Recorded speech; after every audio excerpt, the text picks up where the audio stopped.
একদা হযরত জিবরাইল আলাইহিসসালাম জান্নাতি ফল হাতে হযরত মুহাম্মদ সাল্লাল্লাহু আলাইহি ওয়াসাল্লামের কাছে উপস্থিত হয়ে তাকে ফলটি খেতে দিলেন। বললেন, এই ফলটি আপনার জন্য, আপনি এটি আহার করুন। হযরত জিবরাইল আলাইহিসসালামের নির্দেশে রাসূলুল্লাহ সাল্লাল্লাহু আলাইহি ওয়াসাল্লাম ফলটি খেলেন। এই ফলে এমন একটি ঘ্রাণ ছিল যা এই পৃথিবীতে তিনি আর কোনোদিন পাননি। কিছুদিন পর তার প্রিয়তম স্ত্রী হযরত খাদিজা রাদিয়াল্লাহু তাআলা আনহা গর্ভবতী হন।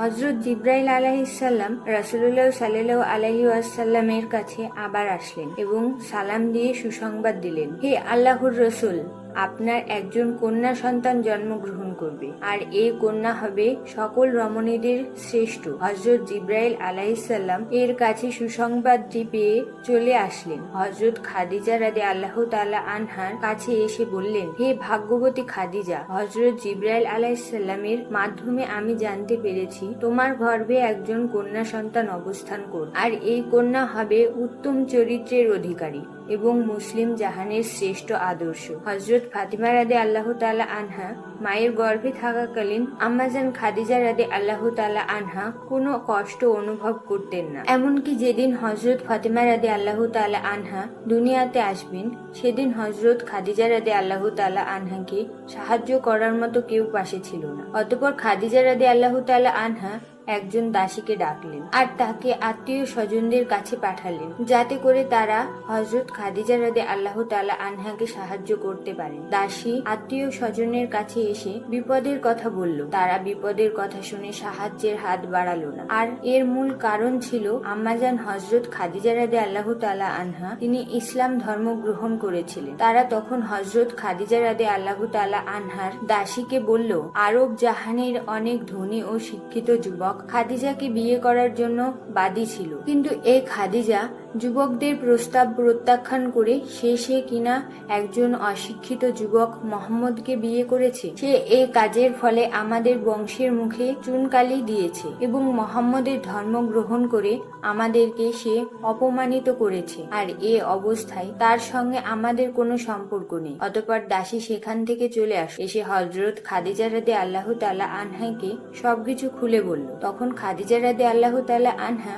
মনে মনে ভাবতে লাগলেন, এই বিপদে আমাকে আল্লাহ তাআলার সাহায্য করতে পারেন। তিনি ইচ্ছে করলে এক মুহূর্তে বিপদ থেকে রক্ষা করতে পারেন, আবার ইচ্ছে করলে বিপদে ফেলতে পারেন। খাদিজা রাদিয়াল্লাহু তাআলা আনহা এসব চিন্তা করতে করতে দেখতে পেলেন চারজন উজ্জ্বল জ্যোতির্ময় দীর্ঘ কয়া বিশিষ্ট নারী তার দিকে এগিয়ে আসছেন। তাকে আতঙ্কিত দেখে তারা বললেন, হে খাদিজা, ভয় পাবেন না। তখন তিনি তাদেরকে বললেন, আপনারা কারা? আপনাদেরকে তো আমি চিনতে পারছি না, আর আপনারা এখানে কেন এসেছেন? তখন তাদের মধ্যে একজন বললেন, মা, আপনার কোনো ভয় নেই। আপনি যে আল্লাহর সাহায্য চেয়েছেন, আমরা তার নির্দেশে আপনাকে সাহায্য করতে এসেছি। তখন তিনি পরিচয় দিয়ে বললেন, আমি হলাম মা হাওয়া। অপরজন বললেন, আমিও আপনার খেদমত করতে এসেছি। আমি হলাম মিশরের বাদশাহ ফেরাউনের স্ত্রী আসিয়া।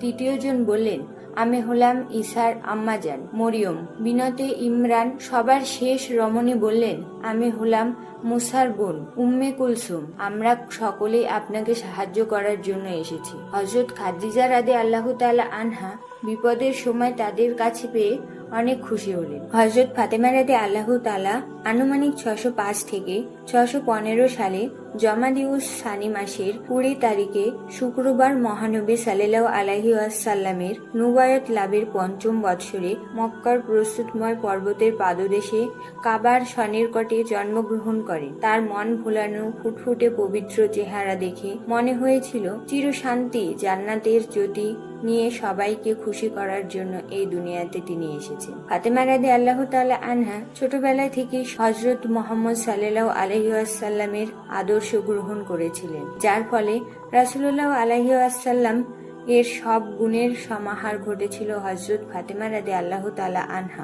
এর মধ্যে আয়েশা রাদিয়াল্লাহু তাআলা আনহা রেওয়াত করেন যে খাতুনে জান্নাত ব্যতীত আহমদ হযরতের চেহারা, স্বভাব, চরিত্র ও কথাবার্তার সাথে এত মিল আমি আরবে কারো নিকট দেখিনি। তার মুখমণ্ডলের রং ছিল গোলাপের ন্যায় এবং চুল ছিল কালো। তার মুখ দেখতে পূর্ণ চন্দ্র বা মেঘযুক্ত সূর্যের ন্যায় ছিল। একদিনের ঘটনা, রাসূলুল্লাহ আলাইহি ওয়াসাল্লাম কোনো এক জায়গা থেকে বাড়িতে যাচ্ছিলেন। এমন সময় এক খোদাদ্রোহী কুরাইশ রাসূলুল্লাহ সাল্লাল্লাহু আলাইহি সাল্লামের রাস্তায় বাধা দিয়ে দাঁড়ালো আর নানা ভাষায় গালিগালাজ করতে লাগলো। এমনকি সে রাসূলুল্লাহ সাল্লাল্লাহু আলাইহি ওয়াসাল্লামের মাথায় ধুলো মাটি নিক্ষেপ করলো। কিন্তু মানবতার মহান শিক্ষক দয়ার আধার কোনো কিছুই বললেন না, বরং চুপচাপ তিনি দাঁড়িয়ে রইলেন।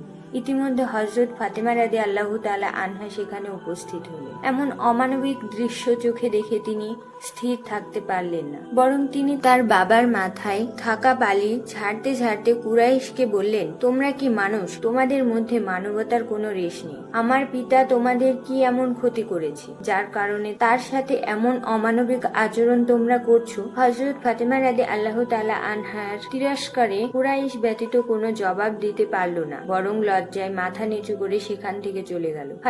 হযরত ফাতেমা রাদিয়াল্লাহু তাআলা আনহার বড় বোনদের বিবাহ হয়ে যাওয়ার পর পিতা মাতার সাথে একমাত্র ফাতেমাই ছিলেন স্নেহ মমতার অধিকারিণী। পিতা মাতার ভালোবাসা পেয়ে হযরত ফাতেমা রাদিয়াল্লাহু তাআলা আনহা আনন্দে জীবনযাপন করতে লাগলেন। কিন্তু এই সুখ বেশি দিনের রইল না, কেননা খাদিজা রাদিয়াল্লাহু তাআলা আনহা বিভিন্ন রোগে দুর্বল হয়ে পড়লেন।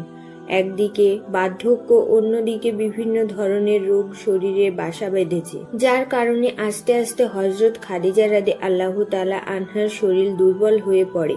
হযরত খাদিজা রাদিয়াল্লাহু তাআলা আনহা রোগে আক্রান্ত হয়ে রাসূলুল্লাহ সাল্লাল্লাহু আলাইহি ওয়াসাল্লামের সেবা যত্ন করতে পারছেন না বলে সব সময় দুঃখ করতেন এবং কান্না করে আল্লাহর কাছে বললেন, হে আল্লাহ, আমি জীবনের শেষ প্রান্তে এসে উপস্থিত হয়েছি। আমার জীবনের জন্য কোনো মায়া নেই।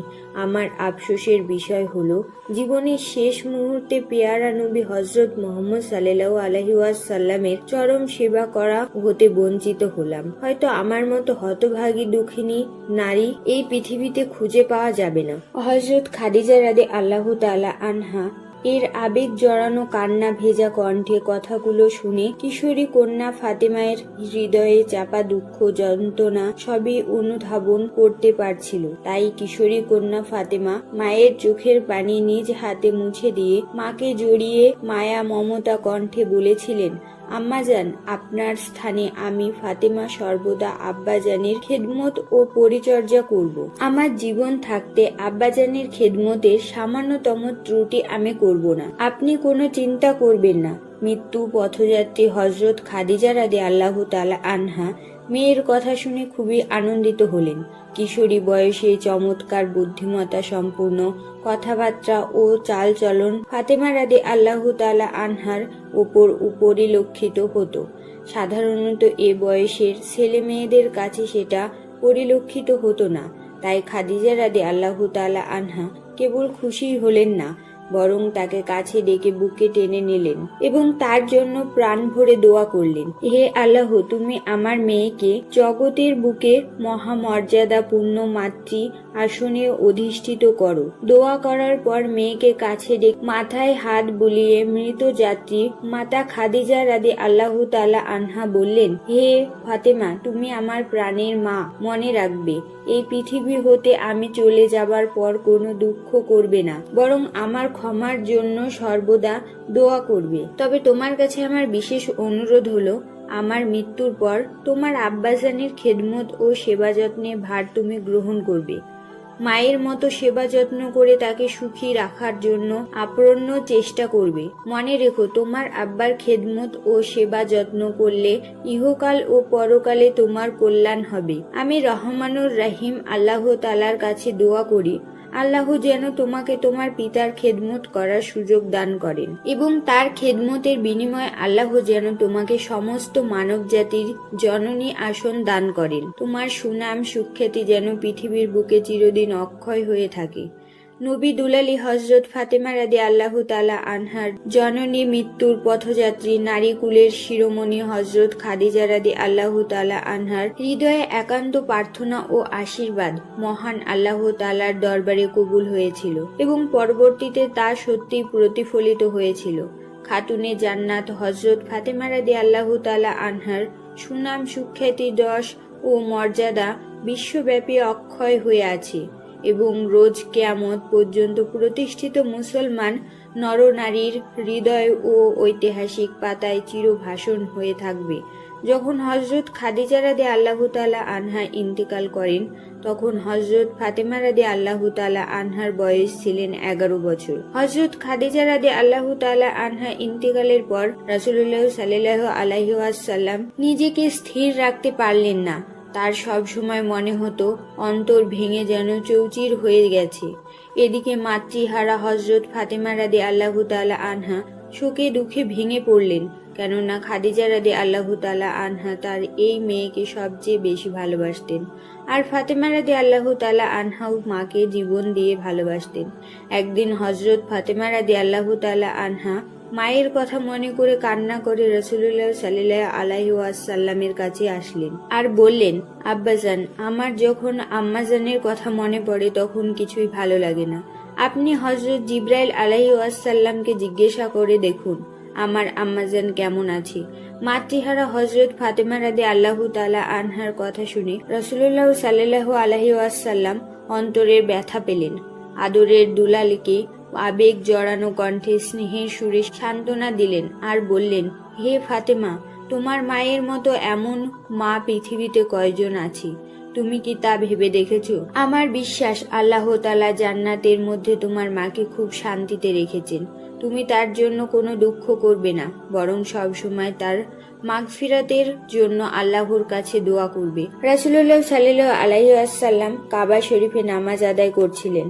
এমন সময় একদল খোদাদ্রোহী কুরাইশ আদুরে দাণ্ডায়মান হয়ে রাসূলুল্লাহ সাল্লাল্লাহু আলাইহি ওয়াসাল্লামকে অকথ্য ভাষায় গালিগালাজ ও উপহাস করছিল। প্রিয় নবী হযরত মুহাম্মদ সাল্লাল্লাহু আলাইহি ওয়াসাল্লাম নামাজরত অবস্থায় সেজদায় গেলেন। এমন সময় নরপেশাজ খোদাদ্রোহী কুরাইশরা একটি উটের পচা নাড়িভুড়ি এনে সেজদারত রাসূলুল্লাহ সাল্লাল্লাহু আলাইহি ওয়াসাল্লামের ঘাড়ের ওপর চাপিয়ে দিয়েছিল। একথা শিশু ফাতেমার কানে পৌঁছতেই তিনি পাগলের মতো কাবা শরীফে ছুটে এলেন এবং কারো পরোয়া না করে পিতার গর্দান থেকে ময়লা সরিয়ে ফেললেন। কাফেররা এ সময় দাঁড়িয়ে দাঁড়িয়ে হাসছিল আর হাততালি দিচ্ছিল। ফাতেমা রাদিয়াল্লাহু তাআলা আনহা এই দৃশ্য দেখে কাফিরদের দিকে ঘৃণার দৃষ্টিতে তাকিয়ে মা ফাতেমা রাদিয়াল্লাহু তাআলা আনহা বললেন, আল্লাহ তোমাদেরকে এই অপকর্মের জন্য অবশ্যই শাস্তি দেবেন। রাসূলুল্লাহ সাল্লাল্লাহু আলাইহি ওয়াসাল্লাম নামাজ শেষ করে দুহাত উঠিয়ে দোয়া করলেন, হে আল্লাহ, তুমি সাইবা ইবনে রাবিয়াকে পাকড়াও করো। হে আল্লাহ, তুমি উকবা বিন আলী মউদকে সালাম দাও। হে আল্লাহ, তুমি উমাইয়া ইবনে খালাফের খবর নাও। হে আল্লাহ, তুমি জাউল ইবনে হিমামকে ধরো। রাসূলুল্লাহ সাল্লাল্লাহু আলাইহি ওয়াসাল্লামকে হাত উঠিয়ে এভাবে দোয়া করতে দেখে পাষাণ্ডদের হাসি থেমে যায়। তারা ভয়ে শঙ্কিত হয়ে পড়ে। আল্লাহ তার প্রিয় নবীর দোয়া কবুল করেন। ইতিহাস থেকে জানা যায় বদরের যুদ্ধ এই নরপিশাচগুলো মুসলমানদের হাতে অত্যন্ত করুণভাবে মৃত্যুবরণ করবে।